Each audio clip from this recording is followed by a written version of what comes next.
Hey YouTube, Kira Qualia here, bringing you all my future card, Buddyfight, Jackknife Neodragon, Star Dragon World deck profile for August 2020. I've been wanting to do a deck profile on the Neodragon variant of Jackknife.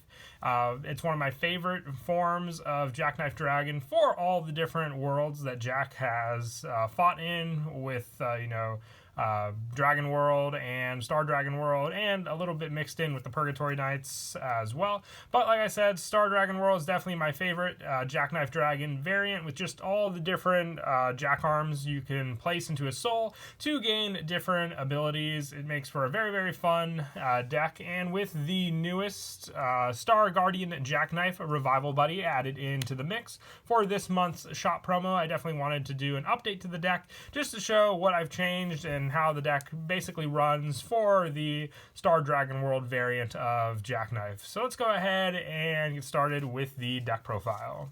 So as my buddy monster, I decided to still stick with Star Guardian Jackknife Full Wing, just being a good go-to card, being with the Star Dragon World setup where you can use Enhancer, which lets you call a Jackknife from your hand after drawing a card on top of this Jack without having to pay the call cost. And also having move, double attack, and soul guard just makes for a very defensive Jackknife that can set up with a lot of our different stronger Jackknives that we run in the deck. We're running a pretty good amount of all the different ones just for the overall setup to go into our bigger, more powerful Jackknife monsters that we run in the deck. And just being able to easily set this up with other Jack arms makes for the main playstyle of this card in the deck as a whole, which we'll get to in just a bit. With our first go-to Jackknife, I'm running 4 of the new Star Guardian Jackknife Revival Buddy.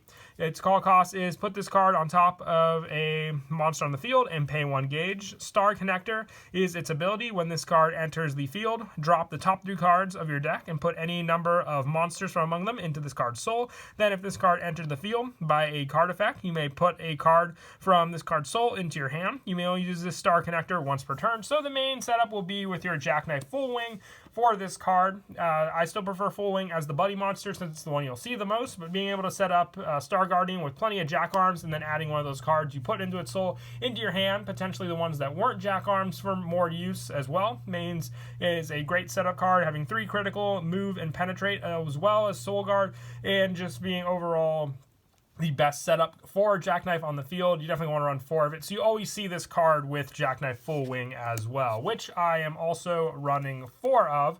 Already spoke of this card with the Buddy Monster spot, but just being able to use the counter skills. You can even use Full Wing during the attack step for the draw power to have the attack with Full Wing first and then be able to go into a different Jackknife on the field. Makes it all the better for sure, and my choice in the Buddy Monster especially. Just an overall strong card to rely on for the main play style of all these other Jacks, coming into the field with a card effect for additional beneficial effects. And I also run 2 Thunder Dragoner Jackknife Overload. This one is great, having basically the same stats as Star Guardian Jackknife Revival Buddy. If this card is on your field or in the soul of a Neodragon, souls in all of your field cannot be dropped by your opponent's card effects, and its overturn is during each player's attack phase, drop a hand card, call up to 1 monster with Jackknife in its card name from your deck on top of this card without paying its call cost, and shuffle your deck. Having Soul Guard, but the main play for this, like I said, is setup. Being able to rely on either opening up your Jackknife Revival Buddy or overload for the overturn play with Full Wing. As long as you have one of these cards, you can easily go for a great setup, or just the setup to go into your bigger boss monster, which is Nova Guardian Jackknife, which I'm also running 2 of, which benefits just by calling this card by a card effect. When it enters the field by a card effect, you drop the top 4 cards of your deck, put up to 1 from among them into your hand, the rest go into the soul, and counter drop a soul from this card. If you do for this turn, this card gets triple attack and counter attack with move and soul guard and 9,000 power and 6,000 defense. You can even boost this card up with the different Jack arms we run in the deck, but 2 of this means that you can rely on searching it with your Jackknife Overload, or just the chance to draw into it with Full Wing and then set it up with your ability Enhancer, or even adding back to your hand with Jackknife Revival Buddy also. If not, you still have the option of move and penetrate and soul guard with all the different Jacks you run in the deck for plenty of attack power also. And then just for a little more offensive power, I'm also running 2 of the Impact Monster. My choice is Jackknife Galactical Punisher, just for the overall strength of this Impact Monster. You can also try Jackknife Battle Riser. It's a personal preference at that point. But just 2 of this Impact Monster. It doesn't have move, but I have some other Jack Arms to set up for that move play as well. And being a size 2, you can keep cards like Shadow Scare on the field, or even another additional Jack Arm to attack.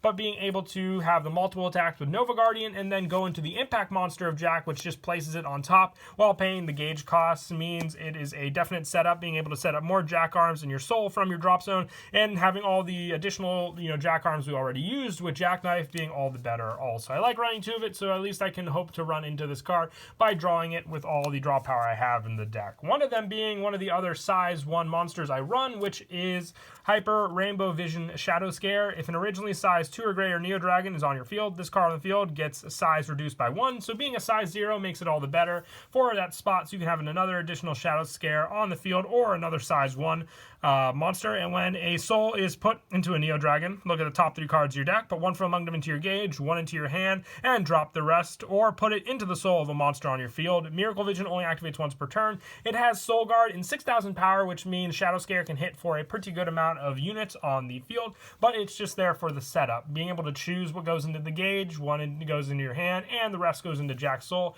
meaning you can cross knives pretty easily with a good amount of cards in the deck. And I also run, for some of the Jack Arms now, I run 3 Dragon Arms Gaiafang. This one gives all Neodragon on your field plus 2,000 power for each card on your field. For this card, for each soul of a card on your field. So having plenty of soul with Jack means you have more and more power boost for all your cards, as long as you cross knives with this card, which you can easily do by just placing it into the soul of Jack. And abilities of Neodragons with this card in the soul, and the abilities of all souls of those cannot be nullified. So another strength, just protecting those cards for their own original setup also. And being able to have Shadow Scare as a size 0 on the field means you can call these cards out and cross knives with Jack without having to worry about being over the size limit with Shadow Scare on the field. And I also run 3 Jack Arms Avalanche.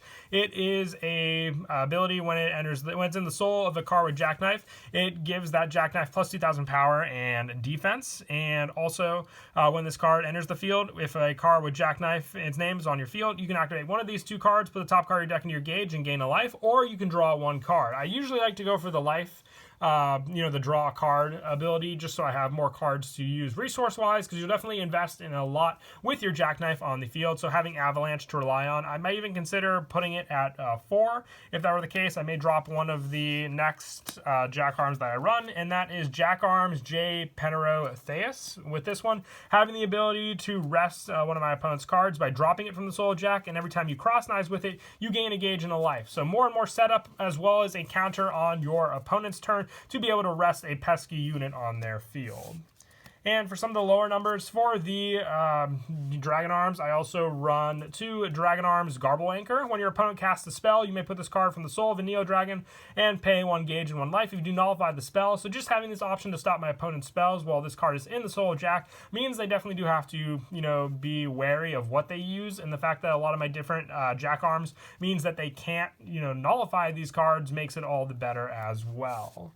For some of the one-ofs, I run 1 Biggest Dragon Arms Triple Buster. If this card's in the soul of a Neodragon, that card gets plus 3,000 power, critical plus 1, and penetrate, a big boost for sure for Jack while it's in the soul. But you just need that one-of setup with this card, so it's why I'm only running 1. Plus, you can't put it from the field into the soul of Jack to cross knives because it is a size 3. You have to use a card ability. And 1 Dragon Arms Vogel. Now, this one gives the Neodragon, it's in the soul of Move. Now, normally Jack has Move. This is for when I have Jackknife Galactical Punisher, so I can give this Impact Monster move as well, because normally I don't want it to be on the center circle because I'll still want to attack with my item also, but being able to move it during my opponent's turn means the next turn I can just move it back and attack with it also. But that's why I just run the one-of tech of the Dragon Arms Vogel.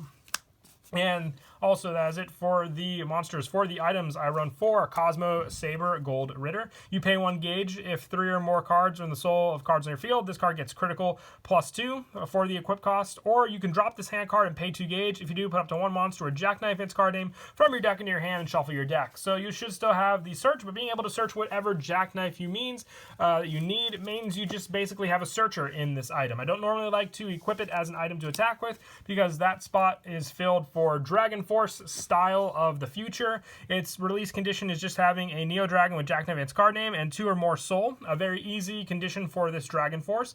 And also it cannot be destroyed or returned to the hand, and its abilities cannot be nullified. And counter during each player's attack phase, you can place a Dragon Arms from your hand or deck into the soul of the chosen card. So just being able to set up your Dragon Arms means you can go with Gaiafang or even just your different setup of your Dragon Arms that we run, including Penrotheris. As long as they have the Dragon Arms in the card itself and not the actual name, you can place it into the soul of your Jackknife on the field. All the more power as well, since you have plenty of options to rely on with this style of the future Dragon Force. I only run the 2 of, though. You have more search power to search it out in the deck. One of them being Star Believer, which is just excellent draw power by dropping a soul, gaining a life, and drawing 2 cards just by dropping a pesky non-Dragon Arms from your Jackknife on the field.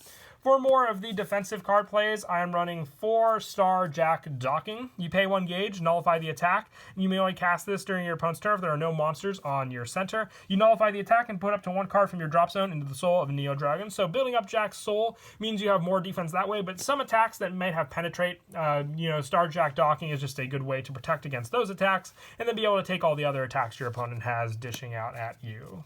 And I run 2 Starbright Soul. This one's great just for being able to search out the release condition item or putting a total of 2 Dragon Arms and monsters with Jackknife in their card name from your drop zone into your hand to recycle those plays. And it's just a pay 1 life cost to use also.